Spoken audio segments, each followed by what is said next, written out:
Allocution de Monsieur Paul Fitoussi, président de la section locale des anciens combattants.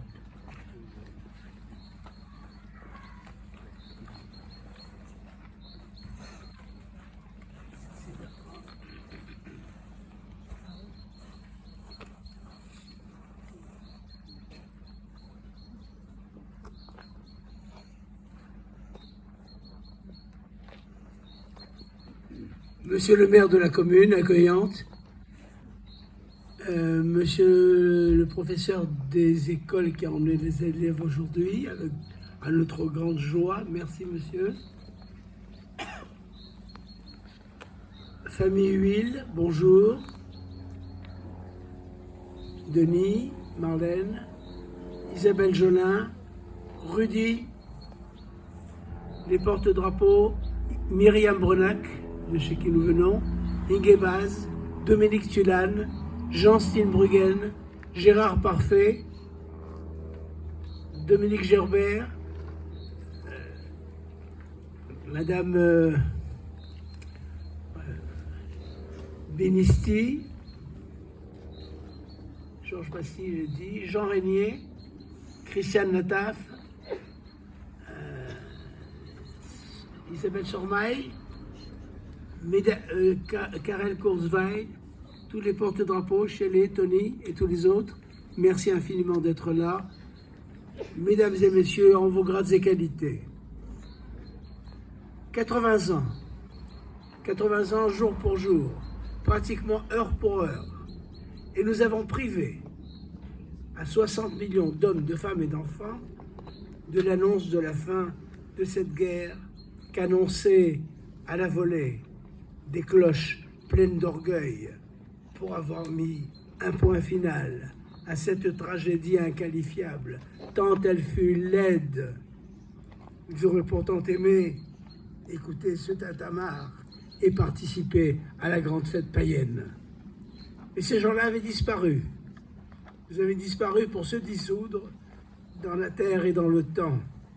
Ils n'avaient pas eu le temps de nous offrir tous les produits de leur recherche pour le bien de l'humanité, cette humanité assoiffée, cette humanité en souffrance. Il fallut du temps pour redécouvrir un cercle vertueux et se pencher à nouveau avec appétit sur les essais de Montaigne, sur les pensées de Pascal et sur les caractères de la Bruyère. Des vandales de vie avaient tout simplement détruit le supplément d'âme qui enrichit l'humanité. Mais ils sont par le souvenir, imprimés, toujours parmi nous, et leur sang bouillonne dans nos veines.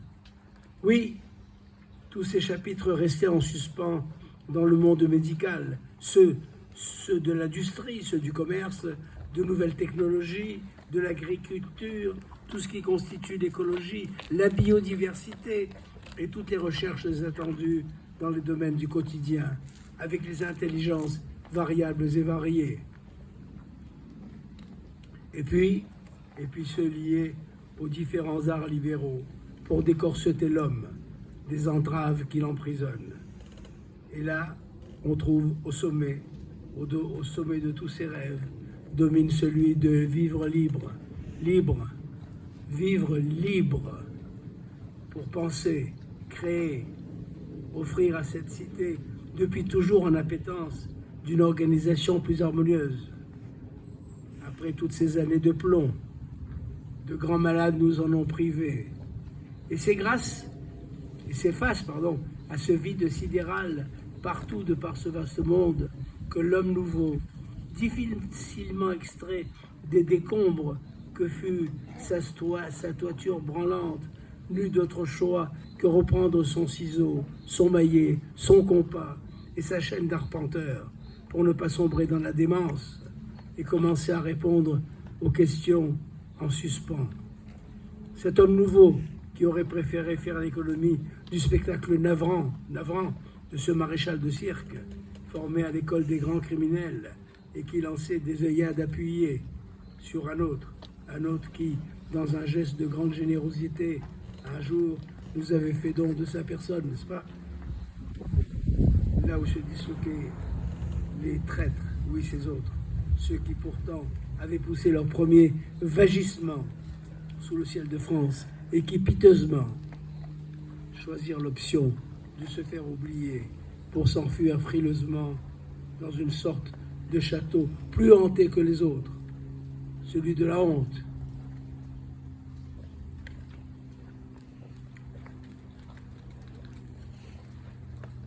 Alors il fallait pourtant refermer les plaies et laisser sécher les cicatrices au soleil un peu plus chaleureux, un peu plus bienveillant. Les autres, les soleils noirs, n'avaient plus droit de citer. Ils venaient d'apercevoir que leur visa avait expiré. Et Socrate vint à notre secours en nous expliquant qu'il fallait donner du temps à ce temps pour le vertébrer. Et ce n'est pas ce qui lui manqua, puisque plusieurs décennies défilèrent sous nos yeux pour s'apercevoir avec effroi que de cette cendre qu'on croyait froide,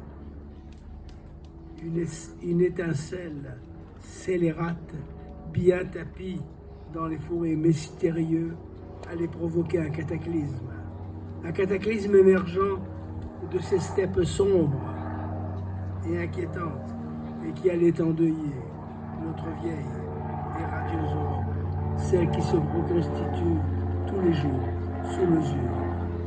C'est une tragédie des temps modernes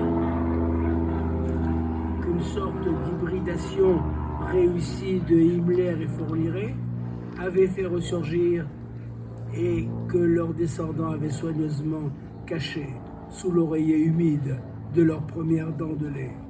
Parce que qui eût pu imaginer que la Terre, point lasse d'avoir engendré tant de monstres, gardait précieusement son dernier rejeton dans ses entrailles pour nous présenter toute honte bue le dernier de cette fratrie, une espèce de rat blanc, lui-même heureux d'exhiber à ses aïeux que toutes les leçons reçues et les fleurs reçues de ses maîtres avaient produit les plus beaux fruits.